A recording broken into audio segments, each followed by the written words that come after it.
A racist bank manager sees a black man walk into a bank and instantly assumes that he is up to no good, so he calls security on him. However, the manager gets hit with karma the next time he sees the black man walk into the bank. The bank's glass doors slid open as Malcolm Avery stepped inside, the cool air conditioning a welcome relief from the sweltering heat outside. Dressed in a crisp white shirt and tailored black slacks, Malcolm carried himself with quiet confidence. His neatly trimmed beard and focused expression gave him an air of professionalism. He approached the counter where a young Latina teller, Angela Ramirez, greeted him with a polite smile. "Good afternoon, sir. How can I help you today?" she asked, her fingers hovering over the keyboard. Malcolm pulled a check from the pocket of his jacket, smooth and slightly stiff, the kind of check that would make anyone's day. He slid it across the counter with a slight nod. "I'd like to deposit this." Angela glanced at the check and raised her eyebrows slightly. "That's a nice amount," she said, her tone friendly and professional. She began typing in information, her eyes scanning the computer screen. Malcolm watched her quietly. He wasn't one to flaunt his success, but this check represented months of hard work on a design project that had finally paid off. A small smile tugged at his lips. Everything seemed to be going smoothly until a shadow fell over the counter. "Excuse me, Angela, I'll take it from here," a voice said, smooth and authoritative. Malcolm turned to see a tall white man approaching, wearing a suit that looked more expensive than it needed to be. His name tag read, Jeffrey Collins, manager, and the air around him seemed to shift with an almost imperceptible tension. Jeffrey stepped in front of Angela, gently nudging her aside. Angela hesitated, her fingers still on the keyboard. "I've almost processed it, Mr. Collins. I said I'll handle it." Jeffrey cut her off, his tone still polite but firm. He gave her a look that silenced any further protest. Angela stepped back reluctantly, giving Malcolm a quick, apologetic glance before retreating. Malcolm's smile faded. Something about the manager's sudden intervention didn't sit right with him. He straightened up, watching Jeffrey carefully as the man picked up the check and examined it with exaggerated scrutiny. "This is quite a large amount," Jeffrey said, his eyes flicking up to meet Malcolm's. "You don't see checks like this every day." Malcolm frowned. "It's a legitimate check. I earned it." "I'm sure you did," Jeffrey replied, though his tone carried a hint of something else. He placed the check down on the counter and crossed his arms, leaning forward slightly. "But you understand that when we see something like this, we have to ask questions." Malcolm's grip tightened on the edge of the counter. "What kind of questions?" Jeffrey tilted his head slightly, his smile thin and unconvincing. "Oh, just the usual. Where did the check come from? What kind of work do you do to receive this kind of payment?" "I'm a graphic designer," Malcolm replied, trying to keep his voice even. "It's payment for a project I completed." Jeffrey didn't move. He studied Malcolm for a long moment, as if weighing whether to believe him. The smile remained plastered on his face, but it felt more like a mask than anything genuine. "I see. And the company that issued this check, do you have any documentation to prove the legitimacy of the transaction?" Malcolm felt a chill run through him, despite the air conditioning. "Documentation? The check itself is proof. The bank can verify it." Jeffrey's eyes narrowed ever so slightly. Of course. But, we've had situations in the past where people have tried to pass off questionable checks. It's important to make sure everything is above board." The underlying message in Jeffrey's words hit Malcolm like a slap. He wasn't just asking questions. He was implying something Malcolm had heard before in different forms, in different places, but it always boiled down to the same thing. "You don't belong here. You couldn't have earned this." Malcolm drew a deep breath, steadying himself. "Look, I don't know what you're trying to suggest, but I'm here to deposit a check. That's all." Jeffrey's smile faded. The polite veneer slipped slightly, and something colder took its place. "I'm not suggesting anything, sir. I'm just making sure everything is in order." Malcolm could feel the eyes of other bank customers on him now. The tension was thick enough to cut with a knife, and he knew where this was headed. His pulse quickened, but he forced himself to stay calm. He'd dealt with situations like this before, and he wasn't going to let this man bait him into a confrontation. "Not here." "You can verify it," Malcolm repeated firmly. "I'm not leaving until you do." Jeffrey raised an eyebrow, his eyes flashing with irritation. "Sir, I suggest you lower your tone." Malcolm opened his mouth to respond, but before he could speak, Jeffrey took the check in his hand and folded his arms, stepping back slightly. "I think we'll need to take a closer look at this," Jeffrey said, his voice now fully devoid of any pretense of friendliness. He gestured toward the back of the bank. "If you'll just wait here for a moment, I'll be right back." Malcolm didn't like the way this was going. He glanced toward the door where two security guards stood nearby, their eyes trained on him. His heart pounded in his chest, and he felt the frustration rising. He knew exactly what was happening, and it had nothing to do with the check. As Jeffrey walked away with the check in hand, Malcolm leaned against the counter, forcing himself to breathe slowly. This was far from over. Malcolm watched Jeffrey disappear into the back of the bank, the check still in his hand. The air around him felt thick, charged with the weight of assumptions and silent accusations. His fingers drummed lightly on the counter as he glanced at Angela, who stood behind the counter, her discomfort evident. Angela caught his gaze and gave him a sympathetic look, her voice hushed as she spoke. "I'm really sorry about this. I've seen you around here before, and I've never seen anything like this happen with your transactions." Malcolm appreciated her attempt to smooth things over, but it didn't help. He nodded slightly but said nothing. His eyes darted toward the security guards at the entrance again. One of them, a tall, muscular man, glanced in his direction, then spoke quietly into his walkie-talkie. The feeling in the pit of Malcolm's stomach twisted. Minutes passed. The chatter of the bank's other customers felt like background noise, distant and irrelevant to the tension building inside him. Every second that ticked by felt like a deliberate delay, an unspoken decision to question not just the check, but him.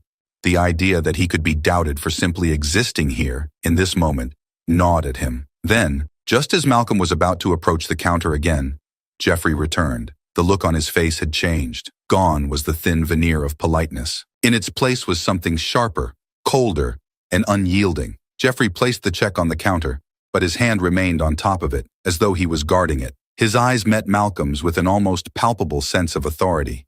"I've decided to handle this personally," Jeffrey said, his voice steady but dripping with condescension. "There's something about this check that just doesn't sit right with me." Malcolm blinked. His frustration started to boil over, bubbling just beneath the surface. He leaned in slightly, lowering his voice, though his words were clear. "What exactly is it about the check that doesn't sit right with you?" Jeffrey's expression didn't change. "I think you know what I'm talking about," he said, his tone veiled but direct. Malcolm's jaw tightened. "No, I don't know." Why don't you tell me?" Jeffrey let out a slow breath, his lips curling into something that might have resembled a smile, though it didn't reach his eyes. "Let's not play games, Mr. Avery. A check of this size, well, we have procedures in place for situations like this." "Situations like what?"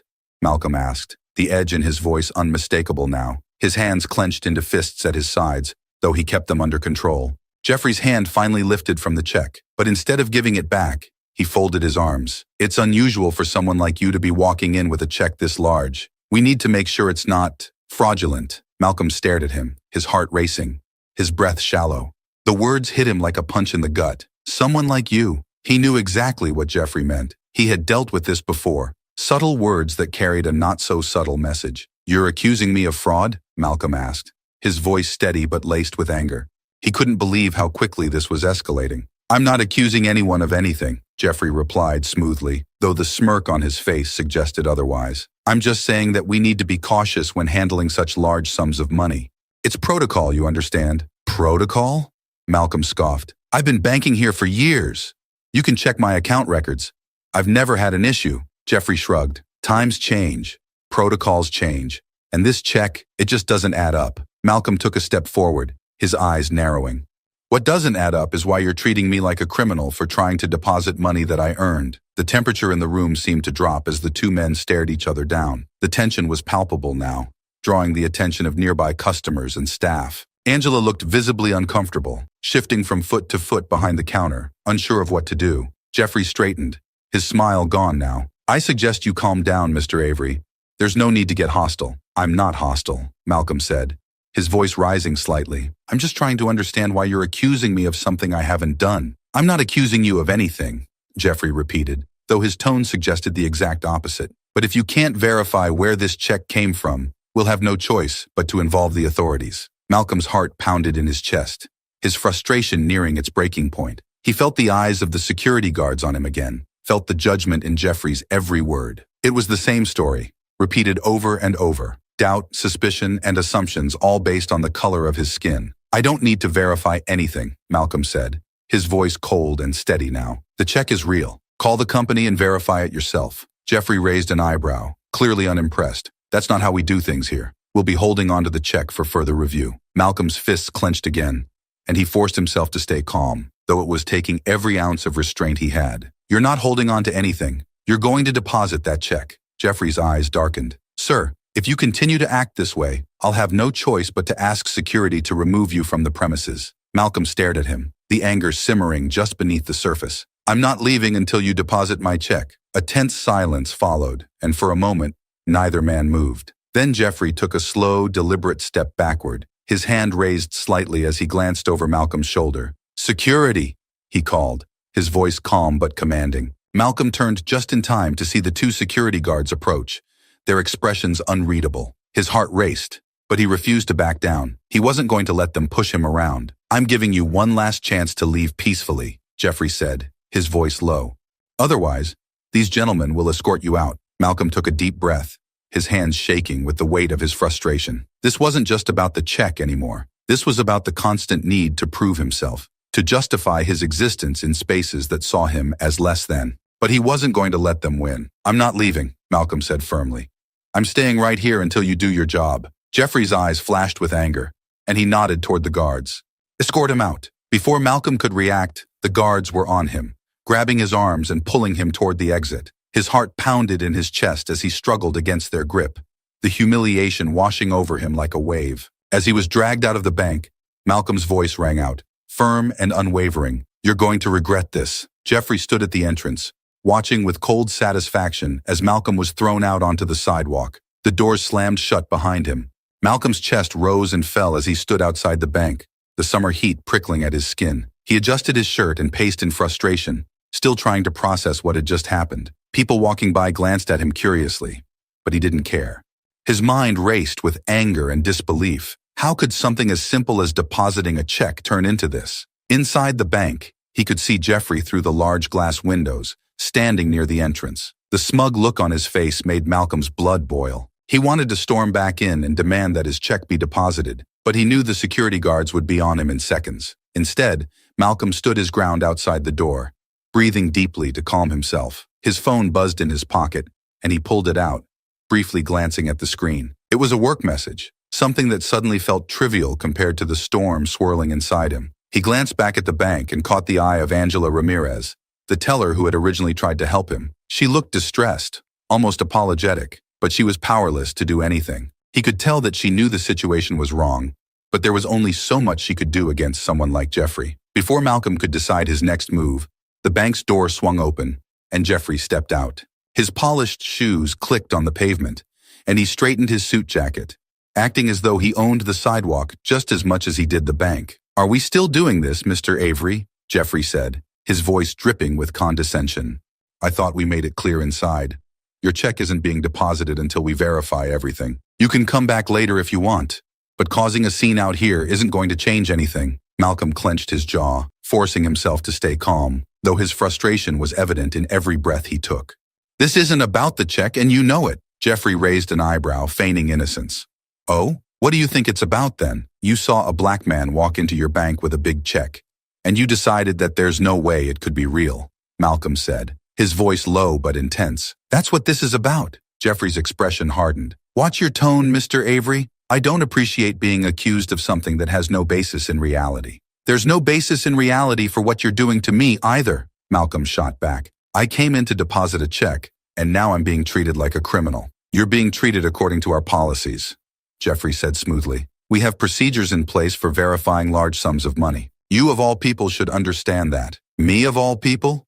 Malcolm repeated, his voice rising. "You mean black people, right? That's what you're trying to say." Jeffrey's eyes narrowed, but he kept his calm facade. "Sir, you're making this about race, but that's not what's happening here. I'm simply following the rules. Rules that don't seem to apply when someone else walks in with the same check," Malcolm countered. "I've watched people walk out of that bank with way more than I'm asking for, and you didn't even blink." Jeffrey took a step closer, his eyes hardening. "I suggest you leave before this gets worse for you. You're causing a disturbance, and I won't hesitate to call the police if you continue." The mention of the police hit Malcolm like a bucket of ice water, but it didn't stop him. If anything, it fueled his anger further. He wasn't backing down, not after everything that had just happened. "I'm not going anywhere," Malcolm said, his voice steady. "You can call whoever you want, but I'm not going to let you treat me like this." Jeffrey's smirk returned, and he stepped back, folding his arms across his chest. "Fine. Have it your way." Malcolm's heart raced as Jeffrey pulled out his phone, dialing a number with deliberate slowness. He could hear the faint sound of the phone ringing, then a brief pause before Jeffrey spoke. "Yes, this is Jeffrey Collins at First National Bank. I have a situation here. A man refusing to leave after causing a disturbance inside the bank. I think it would be best if an officer came by to handle the situation. Malcolm could hardly believe what he was hearing. His body tensed as Jeffrey shot him a satisfied look, as though daring him to do something about it. It was as if the manager had been waiting for this moment, relishing the idea of putting Malcolm in his place. Jeffrey ended the call and pocketed his phone, turning back to Malcolm. "You've made your point clear, Mr. Avery. The police will be here soon to deal with it." Malcolm shook his head, disbelief flooding him. "This isn't over. You'll regret this." Jeffrey chuckled softly, the sound infuriatingly smug. "We'll see." Malcolm turned away, pacing again as he tried to collect his thoughts. He could see people inside the bank watching, whispering among themselves. Some of them looked concerned, others curious, but none of them intervened. The entire world felt like it was closing in on him, like he was being forced into a corner he couldn't escape from. The seconds ticked by, and soon, Malcolm heard the unmistakable sound of sirens in the distance. His stomach knotted with anxiety, but he kept his head held high. He wasn't going to let Jeffrey or anyone else strip him of his dignity. As the sirens grew louder, Malcolm braced himself for what was coming next. The sirens stopped abruptly, their wailing cut short as the police car pulled up to the curb. Malcolm stood frozen, his heart pounding in his chest as two uniformed officers stepped out of the car. One was tall and broad-shouldered, while the other, a bit shorter, wore an expression that could only be described as weary indifference. Both of them approached with slow, deliberate steps, their eyes fixed on Malcolm as if he were already guilty. Jeffrey stood off to the side, arms folded across his chest, his face twisted into a smug smile.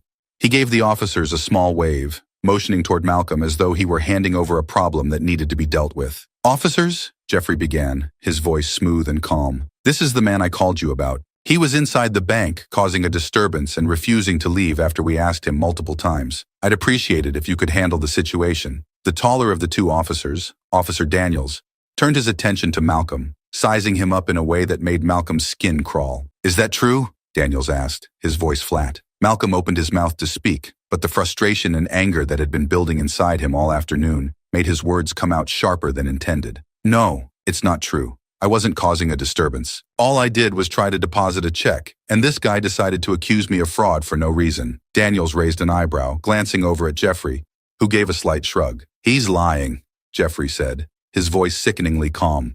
"We have protocols for situations like this, and he refused to cooperate." Malcolm's fists clenched at his sides, but he forced himself to take a deep breath. "The check is real. If you call the company that issued it, they'll tell you the same thing. This is just about him not believing I could have that kind of money." Officer Daniels exchanged a look with his partner, Officer Green, who gave a small nod as though to say, "Let's get this over with." Daniels then turned back to Malcolm.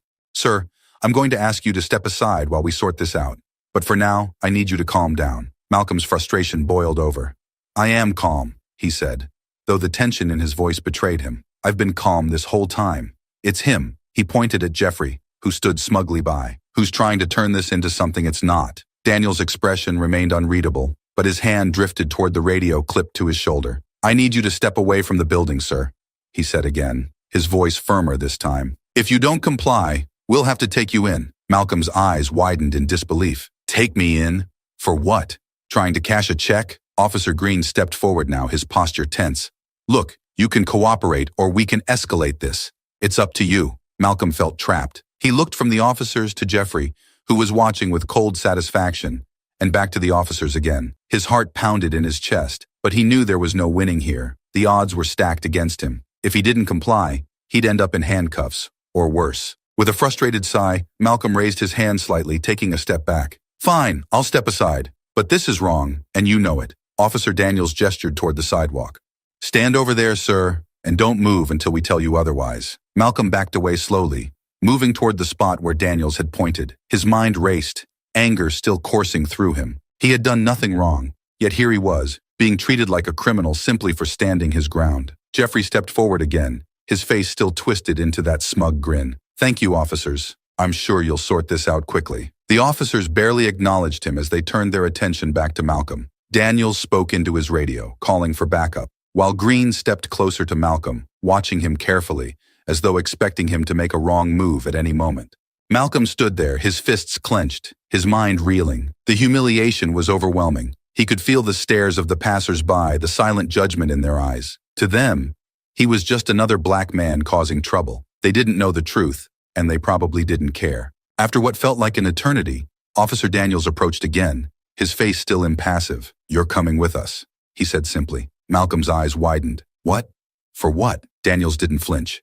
"We've received a report from the bank manager that you refused to leave the premises and caused a disturbance. We'll sort everything out at the station, but for now, you're being detained." Malcolm couldn't believe what he was hearing. "I didn't do anything wrong," he protested, his voice rising. "This is ridiculous." Officer Green moved in behind him, and before Malcolm could protest further, he felt the cold steel of handcuffs snapping around his wrists. His heart raced, but he forced himself to stay as calm as he could. "Let's go," Daniels said, his tone leaving no room for argument. As they led him toward the police car, Malcolm turned to look at Jeffrey one last time. The smug look on the manager's face hadn't faded. In fact, it seemed to have deepened, as though he was enjoying every second of this. "You're going to regret this," Malcolm said, his voice low but filled with fury. Jeffrey shrugged. "We'll see about that." The officers guided Malcolm into the back of the car, and the door slammed shut behind him. As the car pulled away from the curb, Malcolm's thoughts raced. He wasn't sure what would happen next, but one thing was certain: this fight wasn't over. The ride to the police station was filled with a tense silence. Malcolm stared out the window, his hands cuffed behind him, still trying to wrap his mind around what had just happened. He couldn't shake the image of Jeffrey's smug face, the cold satisfaction in his eyes as Malcolm was hauled away. It was the same look he'd seen too many times in his life, from people who didn't expect someone like him to succeed and who took pleasure in seeing him fall. When the police car finally pulled into the station, the officers escorted Malcolm inside. The bright fluorescent lights and the sterile smell of the station made everything feel unreal, like he'd stepped into a different world, one where justice was a twisted joke. Officer Daniels led Malcolm to a bench in the processing area and gestured for him to sit. "Wait here," Daniels said, his tone still cold, detached. Malcolm did as he was told, his mind racing. His wrists hurt from the cuffs, but the physical discomfort was nothing compared to the humiliation. He watched as Daniels and Officer Green moved toward a desk where a police sergeant sat, talking quietly. As Malcolm waited, he couldn't help but overhear bits of their conversation. Words like fraud and disturbance floated through the air, stoking his anger again. The more they talked, the more it became clear. Jeffrey had spun the story to make himself look like the victim, and now the police were buying it without question. Minutes passed, and Malcolm shifted in his seat, his frustration building with every second. He wanted to shout, to demand that someone listen to him, but he knew that any sign of aggression would only make things worse. He had to be smart.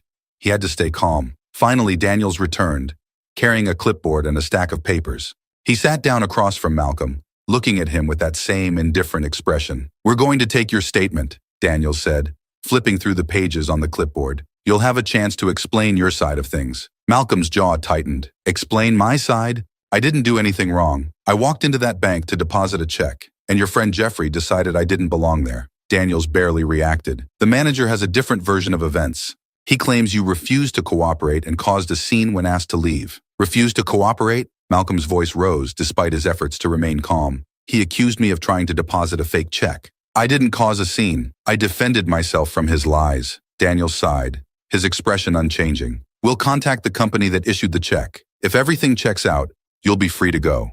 But until then, you need to calm down and follow the process." Malcolm's hands clenched into fists behind his back, his frustration boiling over again. "This is ridiculous. You're treating me like a criminal based on one man's word, and you haven't even tried to verify the facts." "We're doing that now," Daniels said, his tone almost robotic. He glanced at Officer Green, who had returned to the desk and was already dialing a number on the phone.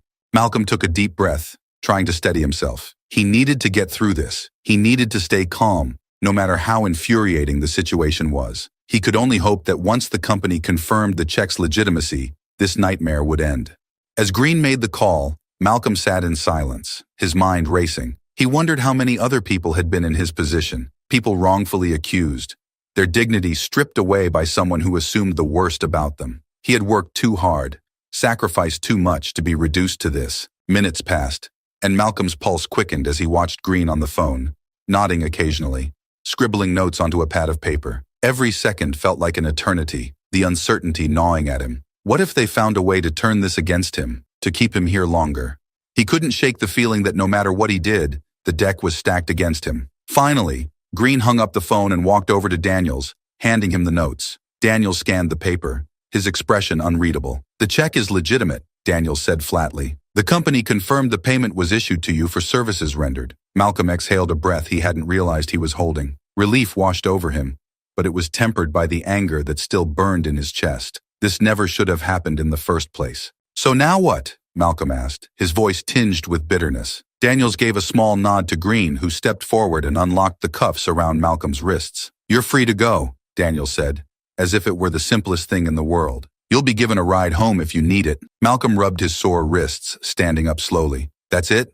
After everything, I just walk out of here? Daniels didn't flinch. The check was real. You're not being charged with anything. Malcolm stared at him, incredulous. That doesn't change what happened. Jeffrey lied, and you all believed him without question. Daniels didn't respond, his gaze drifting to the floor. There was no apology, no acknowledgement of the wrong that had been done, just silence. Malcolm shook his head. This isn't over, he muttered, walking past the officers and out of the station. His body felt heavy, weighed down by everything he had endured, but his mind was already turning, already planning the next steps. He wasn't going to let this slide. Not this time. The next day, Malcolm sat on his living room couch, staring at his phone. The words in the article he had just read bounced around in his head. The story was out there, but it was still small, just a brief mention in a local outlet, barely scratching the surface of what had really happened. The bank's statement about investigating the matter didn't sit right with him. He knew how these things went. They would issue a statement, let things blow over, and Jeffrey would continue in his position, smug and unrepentant. That couldn't happen. Not this time. His mind raced as he thought about what to do next. He had already been through enough. Hauled into the police station, humiliated in front of everyone at the bank, and forced to prove his innocence over a simple check. It was bigger than just him now. It was about making sure Jeffrey Collins didn't get away with what he had done, not just for his own dignity, but for others who might face the same treatment. Malcolm picked up his phone and scrolled through his contacts. There was one person he knew could help, Rebecca Cole, a local investigative reporter who had a reputation for taking on stories about racial injustice. They had met once at a community event, and she had given him her card, saying if he ever had a story, to give her a call. Without hesitating, Malcolm dialed her number. The phone rang twice before a brisk professional voice answered. Rebecca Cole speaking. Hi, Rebecca. This is Malcolm Avery. We met a while back at the... I remember you, Malcolm, she interrupted, her tone softening. How have you been? Malcolm took a deep breath, then launched into the story. Not great, actually. I've been dealing with something I think you might be interested in. He explained everything that had happened at the bank. How Jeffrey Collins had accused him of fraud, how he had been dragged out by security, how the police got involved, and how, even after it was all proven false, the bank only gave a weak promise to investigate. Rebecca listened intently, only asking a few clarifying questions as Malcolm recounted the events in vivid detail. By the time he finished, her voice was firm and determined. Malcolm, this is a story people need to hear. This isn't just about a misunderstanding at a bank.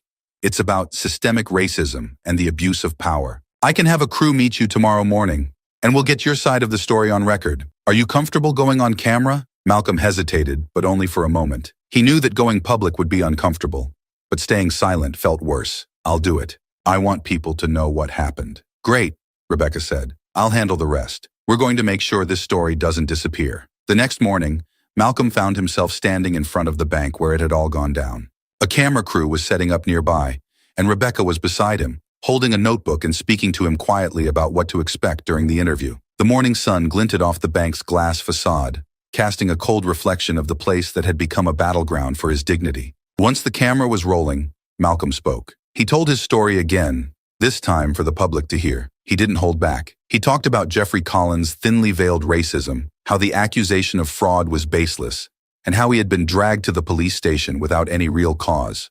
He recounted the humiliation, the frustration, and the undeniable sense that he had been targeted simply because of the color of his skin. Rebecca asked questions, guiding the interview, but it was Malcolm's voice that carried the weight. When the interview wrapped, Rebecca assured him it would be on the evening news, and that they were going to push the story hard. As Malcolm walked away from the bank, he felt lighter, but he also knew that the real battle was just beginning. That evening, Malcolm sat in front of his TV, watching the news. Rebecca had been true to her word. His face appeared on the screen, and the story was told in full, complete with footage of the bank, interviews with people from the neighborhood, and clips of Malcolm explaining exactly what had happened. The response was immediate. Within hours, the story started to spread. Social media lit up with people calling for action, demanding that the bank take real responsibility for what had happened. Hashtags like Launch Justice for Malcolm and Launch Fire Collins began trending, and more news outlets picked up the story. The next morning, Malcolm's phone buzzed with notifications. Friends, family, and even strangers reached out to offer support, many sharing similar stories of discrimination. But one message stood out, a statement from the bank's corporate office. First National Bank does not tolerate discriminatory practices in any form. We are conducting an internal review and have suspended Mr. Jeffrey Collins pending further investigation. We are committed to ensuring that all of our customers are treated with respect and dignity. We will take appropriate action based on the findings of the review. Malcolm read the statement twice. It was a start, but he wasn't satisfied yet. Jeffrey had been suspended, but Malcolm wanted to see him gone for good. He picked up his phone and sent a quick message to Rebecca. Keep the pressure on. They're trying to wait this out. By the end of the week, the bank was forced to issue another statement, this time more direct. After completing our internal investigation, we have terminated Mr. Jeffrey Collins' employment with First National Bank. We deeply regret the incident and are taking steps to ensure that such an event never happens again. We apologize to Mr. Malcolm Avery and will be conducting additional training for all employees to prevent discrimination. Malcolm read the statement slowly, letting the words sink in. Jeffrey was gone, fired. His attempts to humiliate Malcolm had backfired spectacularly, and now he was the one facing public disgrace. It wasn't just a victory for Malcolm, it was a statement to anyone who thought they could get away with the same kind of behavior. He sat back in his chair, feeling a sense of satisfaction settle over him. He had done it. He had fought back, and he had won. The news coverage continued, with Rebecca doing a follow-up interview, highlighting the bank's decision and the broader issues of racism in institutions like this one. The story had grown beyond just Malcolm's experience. It had become part of a larger conversation. Malcolm knew there was still more work to do, more battles to fight, but for now, he allowed himself to savor this moment of justice. Malcolm stood outside the bank, the same glass doors he had been thrown out of just a week ago gleaming in the sunlight. But this time, everything felt different. The weight of injustice that had pressed down on him was gone, replaced by a quiet satisfaction. The fight had been long, the struggle exhausting, but now, he was returning on his own terms. With a deep breath, Malcolm pushed open the doors and stepped inside. The bank's atmosphere was hushed, a far cry from the busy chatter that had filled the room the day he'd first walked in. He could feel eyes on him, bank employees and a few customers recognizing him from the news coverage, but he didn't care. Today was about closure. As Malcolm approached the counter, he spotted him, Jeffrey Collins. The former manager stood by his desk in the corner of the bank, a cardboard box in front of him. His face was pale, drawn with defeat as he methodically packed up his belongings. The man who had stood so smugly over Malcolm was now reduced to this, packing up, powerless, his career in ruins. Malcolm walked up to the counter where Angela stood. She looked more relaxed than the last time he had seen her, though her eyes widened slightly when she realized who had just walked in. "Malcolm," she greeted him with a small smile, her voice a mix of warmth and apology. "What can I do for you today?" Malcolm returned her smile, but his focus was already drifting toward Jeffrey, who had noticed his arrival. The manager's hands froze over the box for a second, his eyes narrowing when they met Malcolm's. There was no hiding from what had happened. Jeffrey knew it, and Malcolm knew it too. "I'd like to cash my check," Malcolm said, his tone calm but firm. "The one I wasn't able to deposit last time." Angela nodded quickly, already moving to process the transaction. "Of course," she said. "I'll take care of it right away." Malcolm handed over the check, the same check that had started everything. He turned slightly, facing Jeffrey, who was now standing still, watching the scene unfold. The tension in the air was thick, and the other employees seemed to sense it, keeping their heads down and pretending not to notice. For a moment, neither man spoke. Then, Malcolm took a step closer, his eyes never leaving Jeffrey's. "Well, look at you," Malcolm said, his voice casual but laced with satisfaction. "Seems like you've got your hands full." Jeffrey's jaw tightened, but he kept his gaze steady. "I'm packing up," he said flatly. "I'm no longer with the bank." Malcolm nodded slowly, pretending to inspect the half-packed box on the desk. "I heard. Guess it turns out that accusing people of fraud without reason doesn't really go over well." Jeffrey's eyes flickered with anger, but he kept his composure. "I was doing my job." "Your job?"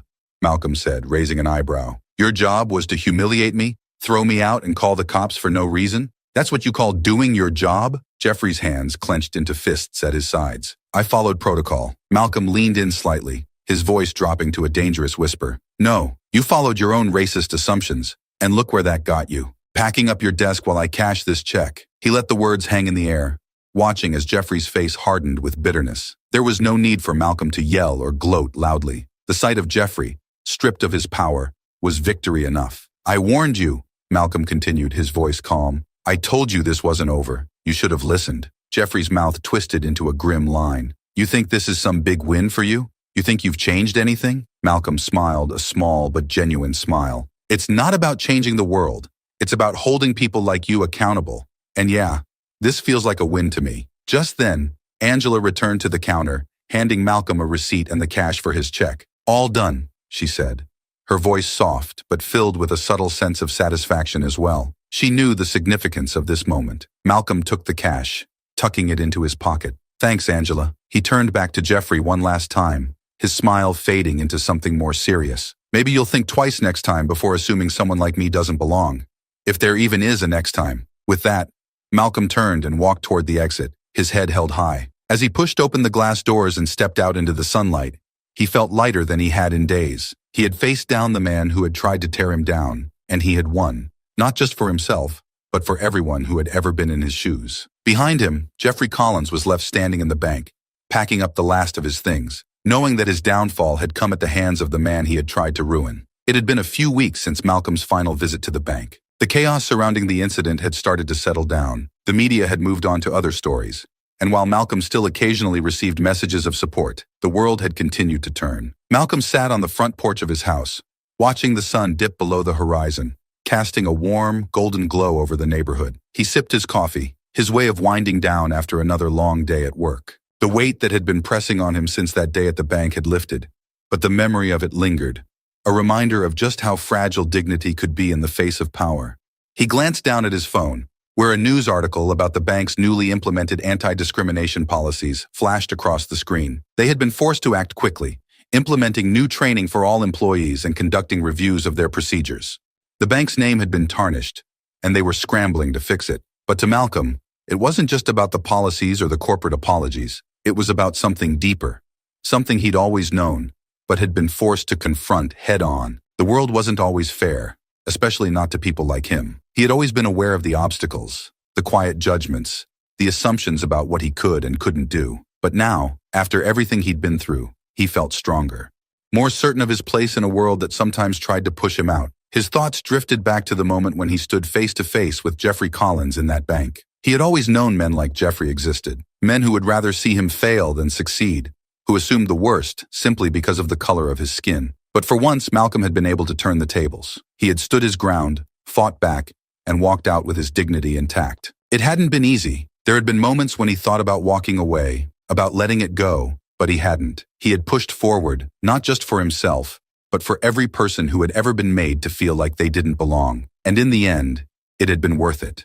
Not just because Jeffrey had been fired, but because Malcolm had proven something, to the world and to himself. It wasn't about the check, or even about the bank. It was about the fight, the refusal to let someone else define his worth. Malcolm took another sip of his coffee, feeling the warmth spread through him. He had come out of this stronger, more confident in who he was and what he could do. There would be other battles, no doubt. This wouldn't be the last time someone tried to put him in a box, to tell him he didn't belong. But now he knew he had the strength to push back every single time. As the sun finally dipped below the horizon, Malcolm stood up, feeling the cool breeze sweep through the air. He pocketed his phone, the words of the news article already fading from his mind.